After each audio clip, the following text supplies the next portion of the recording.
ാലയമായ കഅബ കഴുകൽ ചടങ്ങ് നടന്നു. ലോകത്തിലെ വിവിധ ഭാഗങ്ങളിൽ നിന്നുള്ള രാഷ്ട്രപ്രതിനിധികളും പണ്ഡിതരും ചടങ്ങിൽ പങ്കെടുത്തു.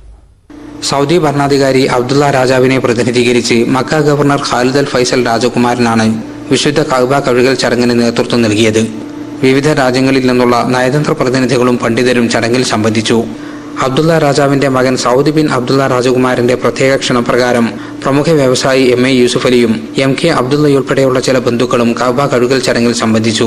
ഇത് 3ാം തവണയാണ് യൂസുഫ് അലി കഴുകൽ ചടങ്ങിൽ സംബന്ധിക്കുന്നത്. നമ്മുടെ രാജ്യം ഐശ്വര്യവും സന്തോഷവും അഖണ്ഡതയും മതസൗഹാർദ്ദവും നിലനിൽക്കുന്ന ഒരു രാഷ്ട്രമായി കെട്ടുറപ്പോടെ മുന്നോട്ട് പോകണം എന്നെ പ്രാർത്ഥനയിൽ ഞാൻ ഉൾപ്പെടുത്തിയിട്ടുണ്ട്.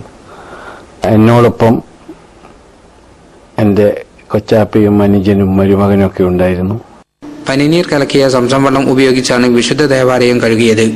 പ്രഭാത നിസ്കാരത്തിനു ശേഷം കനത്ത സുരക്ഷാ വലയത്തിലായിരുന്നു ചടങ്ങ്. എല്ലാ വർഷവും റമദാൻ മാസത്തിനു മുമ്പും ഹജ്ജിന് ശേഷവുമാണ് കഅബ കഴുകൽ ചടങ്ങ് നടക്കാറുള്ളത്. മക്കയിൽ നിന്നും ജലീൽ കണ്ണമകരം, ഏഷ്യാനെറ്റ് ന്യൂസ്.